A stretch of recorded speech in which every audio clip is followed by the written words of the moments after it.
இப்போது புதிய அறிமுகம் ஆச்சி ஹோட்டல் சாம்பார் 50 கிராம் ரூபாய் 20 மட்டுமே.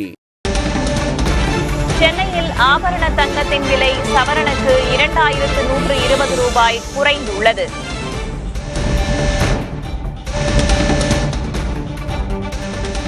தங்கத்தின் விலை சவரனுக்கு 2120 ரூபாய் குறைந்து ஒரு சவரன் தங்கம் 1,21,600 ரூபாய்க்கு விற்கப்படுகிறது.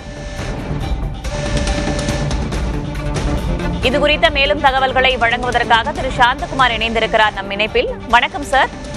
வணக்கம். கடந்த சில நாட்களாக தங்கத்தின் விலை அதிகரித்திருந்த நிலையில இப்போ குறைந்திருக்கிறதே, என்ன காரணம்? இது எப்படி பார்க்கணும் அப்படின்னா, நார்மலா போர் வந்துடுச்சு அப்படின்னு சொல்லல, இல்ல போர் பதற்ற நிலை அப்படின்னு சொன்னோம்னாலே அந்த டைம்ல பாத்தீங்கன்னா தங்கத்தினுடைய விலை உயர்ந்துகிட்டே இருக்கும். அது போலதான் இந்த மாதிரி இந்த ஈரான் வார் ஸ்டார்ட் ஆனாலுமே கோல்டுடைய பிரைஸ் கொஞ்சம் கொஞ்சமா விலை உயர்ந்துச்சு. ஆனா இந்த இதுல என்ன ஆயிடுச்சு அப்படின்னு சொல்லி பார்த்தோம்னா, முக்கியமான ஒரு நிகழ்வுனா ஈரானை பொறுத்த வரைக்கும் அந்த கச்சா எண்ணெய், அந்த கச்சா எண்ணெயுடைய விலை உயர ஆரம்பிச்சிடுச்சு. அப்படி விலை உயர ஆரம்பிச்சிட்டு ஃபண்ட் எல்லாமே டைவர்ட் ஆகுது. பெரும் முதலீட்டாளர்கள் எல்லாமே தங்கத்துல முதலீடு பண்ணவங்க எல்லாமே அடுத்தது இன்னும் இருக்க இருக்க ஆயில் பிரைஸ் இன்னும் கூடிக்கிட்டே இருக்கும் அப்படின்னு சொல்லிட்டு அவர்கள் எடுத்த முடிவு, அந்த ஃபண்ட்ஸ் எல்லாமே அங்க திருப்பி ஆயில் இன்வெஸ்ட் பண்ண ஆரம்பிச்சிட்டாங்க. இந்த ஒரு சூழ்நிலையில தங்கத்துல ப்ராஃபிட் புக்கிங்கும் நடக்குது. சில பேர் விற்க வர்றப்போ இதனால தங்கத்தினுடைய விலை கொஞ்சம் சற்று குறைவா இருக்கு. இது எந்த நேரத்துல வேணா திரும்பியும் உயரத்துக்கு வாய்ப்பு இருக்கு. வரும் நாட்கள்ல தங்கத்தின் விலை, வெள்ளியின் விலை எப்படி இருக்க வாய்ப்பு இருக்கு? கண்டிப்பா இப்போதைக்கு இந்த ஓரிரு வாரம் பாத்தீங்கன்னா கொஞ்சம் அப்ஸ் அண்ட் டவுன்ஸ் இருக்கும், விலை ஏற்றமும் இறக்கமும் இருக்கும். ஆனா எண்ட் ஆஃப் திஸ் மந்த், இந்த 4th வீக் ஆஃப் மார்ச்ன்றது இயர் எண்டிங் சொல்லுவோம். அந்த டைம்ல பாத்தீங்கன்னா கண்டிப்பா தங்கத்தினுடைய விலை உயர்வதற்கு உண்டான வாய்ப்பு அதிகமா இருக்கு. வெள்ளியுடைய விலையும் கிராமிற்கு 20 ரூபாய் குறைந்திருக்கிறது. அதோடைய விலை வருங்காலத்துல எப்படி இருக்க வாய்ப்பு இருக்கு? இந்த வருஷத்துக்கு டோட்டலா பார்த்தோம் அப்படின்னா வெள்ளியினுடைய விலை நவம்பர் டிசம்பர்லாம் விலை ஏறிடும்.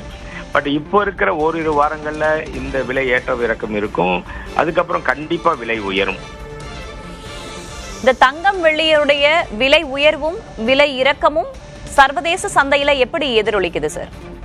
இது ஏதாவது ஒரு பிரச்சனைகள், ஏதாவது ஒரு காரணங்கள், ஒரு நாட்டுடைய வளர்ச்சி, ஒரு நாட்டுடைய வீழ்ச்சி, இதை பொறுத்துதான் இருக்கு சர்வதேச அளவுல. இப்ப பார்த்தோம்னா இந்த போர் ஸ்டார்ட் பண்றதுக்கு முன்னாடியே பாத்தீங்கன்னா அமெரிக்காவில் அந்த சுப்ரீம் கோர்ட் ஒரு அனௌன்ஸ்மெண்ட் பண்ணாங்க. எல்லாத்துக்குமே 10% இறக்குமதி வரியன்னு சொல்லி. உடனே தங்கத்தின விலை அதில் கொஞ்சம் மாறுபடுது. திரும்பவும் அதனுடைய அமெரிக்க அதிபர் டொனால்டு ட்ரம்ப் ஒரு 15% இம்மீடியட்டா அடுத்த ஒரு 4 ஹவர்ஸ்ல ஏத்தினாரு. அதனுடைய தாக்கம் விலை உயர ஆரம்பிச்சது தங்கத்தினுடைய விலை. அதற்கு அப்புறம் தான் இந்த ஈரான் வார். இந்த மாதிரி எந்தெந்த சிறு நிகழ்வுகள் சர்வதேச அளவில் ஏற்பட்டாலும் அது முதலுடைய பாதிப்புன்றது தங்கத்துல தான் வருது. அதனால வேற ஏதாவது பிரச்சனைகள் நடக்காம இருந்தா ரேட் இந்த அளவுக்கு அப்படியே நிற்கும். இல்ல ஏதாவது ஒரு மாற்றங்கள் வந்துகிட்டே இருந்தா திரும்பியும் விலை உயர்றதுக்கு உண்டான வாய்ப்புகள் தான் நிறைய இருக்கு. இணைப்பில் விளக்கத்தை பகிர்ந்து கொண்டமைக்கு நன்றி திரு சாந்தகுமார்.